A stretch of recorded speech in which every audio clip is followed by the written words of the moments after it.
Bismillahirrahmanirrahim. Assalamualaikum warahmatullahi wabarakatuh. Syukur, alhamdulillah, kita masih diberikan begitu banyak nikmat sehingga kita bisa bertemu di channel yang insya Allah berkah ini. Marilah kita senantiasa bersalawat serta salam kepada junjungan kita Nabi Muhammad sallallahu alaihi wasallam. Allahumma sholli ala sayyidina Muhammad wa ala ali sayyidina Muhammad. Doa dan harapan saya kepada saudara sekalian, semoga diberikan kesehatan, dilapangkan rezekinya, dipanjangkan umurnya, dan diberikan rezeki yang berlimpah. Amin, amin ya rabbal alamin. Sahabat beriman yang dirahmati Allah subhanahu wa ta'ala, sakit merupakan sunnatullah karena semua orang pernah mengalaminya, termasuk Nabi Muhammad sallallahu alaihi wasallam. Tahukah Anda, ada 4 hal yang diambil Allah ketika kita sakit. Namun setelah sembuh, Allah mengembalikan semuanya kecuali perkara yang keempat ini. Bagi kebanyakan orang, sakit adalah sesuatu yang tidak disukai. Namun dalam perspektif Islam, sakit merupakan tanda cinta Allah kepada hambanya. Allah subhanahu wa ta'ala ingin menguji keimanan dan kesabaran seorang melalui ujian ini.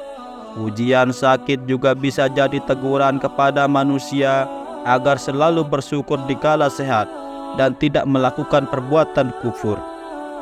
Ketika seseorang sakit, Allah mengutus 4 malaikat untuk menjalankan tugasnya.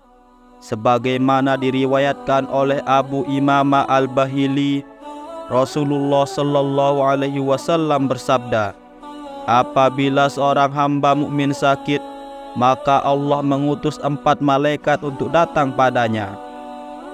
Dalam hadis yang lain, Rasulullah sallallahu alaihi wasallam bersabda, apabila seorang hamba yang beriman menderita sakit, maka Allah subhanahu wa ta'ala memerintahkan kepada para malaikat untuk menulis perbuatan yang baik yang dikerjakan hamba mukmin itu pada saat sehatnya dan pada saat waktu senangnya.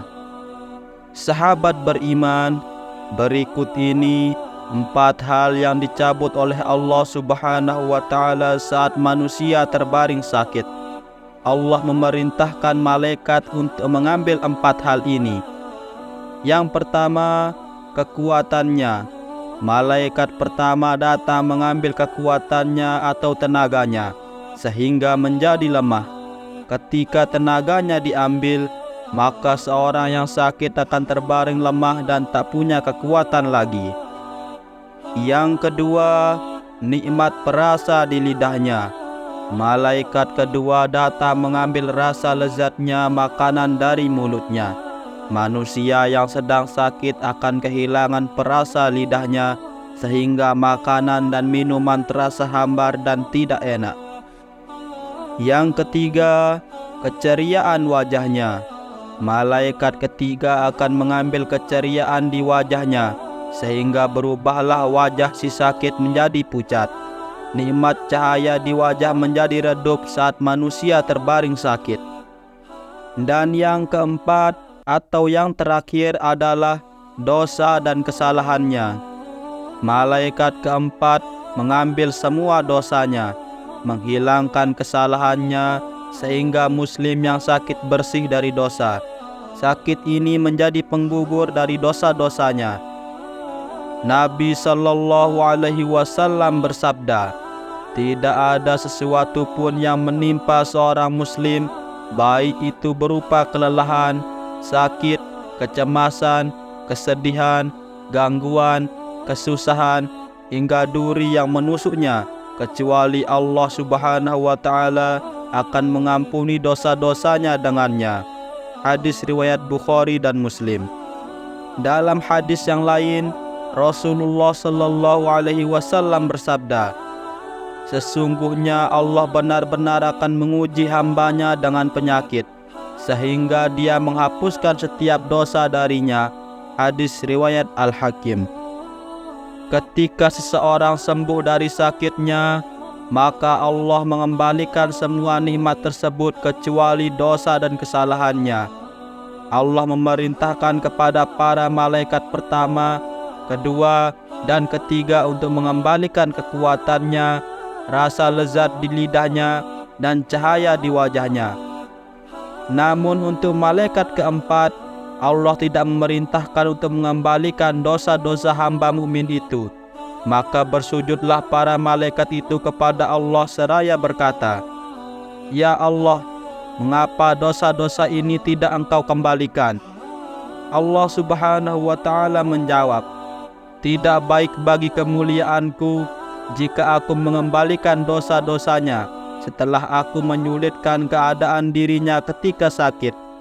Pergilah dan buanglah dosa-dosa tersebut ke dalam lautan." Sahabat beriman yang dirahmati Allah, subhanallah, betapa hebatnya cinta Allah kepada hambanya. Sepatutnya kita bersyukur meski dalam keadaan sakit, karena kasih sayangnya yang begitu luas. Tetaplah bersyukur kepada Allah Subhanahu wa ta'ala. Janganlah sekali-kali kita bersikap kufur. Semoga ini bermanfaat bagi kita semua. Sekian, Assalamualaikum warahmatullahi wabarakatuh.